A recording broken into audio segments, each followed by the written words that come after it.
Եվ առաջին հանրապետության արտաքին քաղաքականությունը, որովհետև մենք բոլորս հասկանում ենք եւ անցած մեր հաղորդմանը Սուկյասյան համու հետ էինք զրուցում, թե ինչ ծանր պայմաններում ձևավորվեց, ստեղծվեց առաջին հանրապետությունը եւ ինչ վատ տնտեսական, սոցիալական վիճակում էր գտնվում եւ բնականաբար այդ պայմաններում պետք է կարողանաս ճկուն, ճիշտ արտաքին քաղաքականություն վարես, որ դաշնակիցներ ունենաս, որպեսզի կարողանաս քո ռազմական թուլությունը, դեմոգրաֆիական թուլությունը գոնե ինչ որ չափով լրացնես քո արտաքին քաղաքական հմտությունները։ Եվ ուզում եմ մի քիչ ընդհանուր հարցից սկսեմ այդ առումով, ձեր կարծիքով մենք ունեինք այդ ներուժը, որ կարողանայինք դիվանագիտորեն այդ ծանր խութերի միջով անցկացնեինք երկիրը։ Գիտեք, ինքը անկախությունը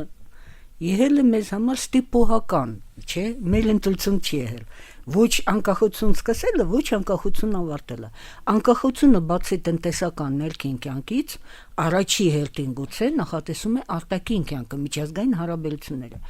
Բնական է, որ Հայաստանի Հանրապետությունը կամ Արևելյան Հայաստանը, եթե ընդհանրապես չուներ Երևանի նահանգի սահմաններում պետական ապարատը, չուներ պետական ծառայող, ուրեմն էլ ավելի քիչ ուներ մարդիկ, որոնք կարող էին ի վիճակի էին զբաղվել միջազգային հարաբերություններով։ Այդպես որ սա էլ եղել է ստիպողական, բայց ես պետք է ավելացնեմ եւս մեկ միտք, որ եւ քաղաքականությունը ընդհանրապես, եւ արտաքին քաղաքականությունը ոչ այդքան գիտելիք է պահանջում, թեև գիտելիքը պահանջում է, ինչքան ճիշտ բնավորություն, ճիշտ հոգեբանություն, ստապ մոտեցում եւ կարողություն հաշվարկել եւ հասկանալ ինչ է ուզում եւ ինչ է անելու դիմացինը։ Եվ այդ առումով ամենաբարձը բազմակողմանի քաղաքականությունն է։ Երկկողմանի հարաբերությունները ավելի հեշտ են։ Դու ունես երկիր, որը քո հետ ինչ որ պատճառներով շփվում է եւ տնտեսական եւ քաղաքական առումով, եւ դու կարողանում ես հասկանալ նա ինչ է ուզում։ Բայց բազմակողմանի քաղաքականությունը շատ ավելի բարդ է, որտեղ երկրները իրար մեջ պայմանավորվում են, մեկը մյուսից ինչ որ բան ստանում է, հետո երրորդ երկրին վճարում ես դու, կամ քեզ տալիս են, բայց դու չես հասկանում կամ չես իմանում ինչու եւ ինչ։ Եվ այդ առումով մեր վիճակը իհարկե վատ էր եւ դժվար էր նաեւ եւս մեկ հանգամանքից ելնելով։ Երբ որ բազմակողմանի կամ մի քանի երկրները անմիջապես գալիս են քո մոտ, նրանք բոլորը ունեն տարբեր նպատակներ, ունեն տարբեր կադրային քաղաքականություն, տարբեր պահանջներ քո նկատմամբ։ Այդ պահանջները կարող են հակասել։ Օսմանյան կայսրությունը միշտ ուժեղել դրանով, որ նա կարողանում էր օգտվել եվրոպական երկրների հակասություններից։ Մենք չէ, բայց նաև եկեք ավելացնենք, որ առաջին համաշխարհային պատերազմից հետո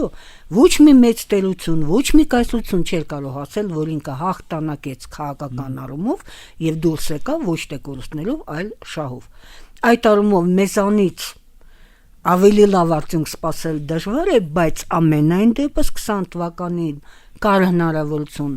չունենալ այդքան մեծ կորուստ, որը մենք ունեցել ենք։ Բայց բնական է ոչ թե դրա պատճառով, որ մեր իշխանական կազմը ցանկանում էր ունենալ այդպիսի արդյունք, թեև երբ որ ես ասում եմ ստապ քաղաքական մոտեցում,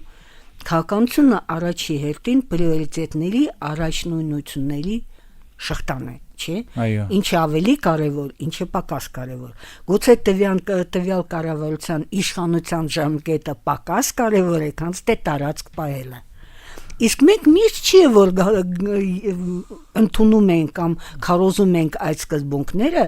եւ գոնե 20 թվականի ապրիլից էսկոմ կառավարությունը նա գիտակցաբար մանավանդ սեպտեմբերից հոկտեմբերի առաջի կեսից տեսնում էր որ գնում են տարածքային կորուստները, որ այդ վատ վիճակը կարող է խորանալ եւ կխորանա, բայց չէր գնում այն քայլի, որը պետք է մեղմացնել եւ լուծում լինել նման խնդրի։